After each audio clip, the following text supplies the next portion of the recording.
Mr. Freeze.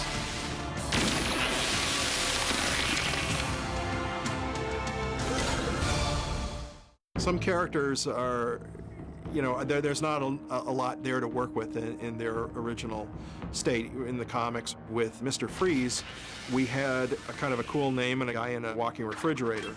In thinking about the character, Bruce and I decided maybe there's some great tragedy in his life that basically killed him emotionally, and so he's just a shell of a man, maybe going for, you know, for vengeance because he grieves for a great loss. Our first design on Mr. Freeze, going back to the very beginning of Batman the Animated Series, I had contacted Mike Mignola, who was a really well-known comic book artist. This was before he became famous for Hellboy.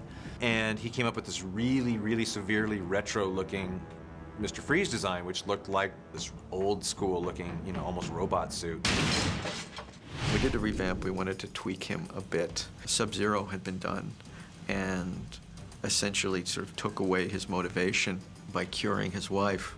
So we kind of decided to cut off his head and make him a robot. So we thought if we were going to bring Mr. Freeze back again, we had to give him all new motivation. It became about the fact that, you know, he's separated from his wife now. You know, she's alive, but he's a monster now, and he can never be with her. So it became all about him just hating everybody and hating everything and destroying everything that everybody loves, you know, so that they could feel the same amount of pain that he feels.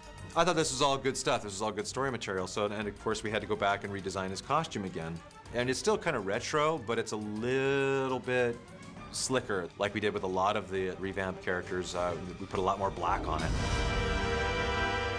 We're sensitive to him because he had love, he had emotion, he had all these feelings, and they were taken from him. And he so desires to have them back, and yet has no capability to actually feel them. Up until the time we were doing Batman Beyond, you know, we were always found a different way of going with him, and it was always fun to revisit Mr. Freeze and see what he was up to. There's no hope for me, or you, or your city. Everyone's going to feel my loss.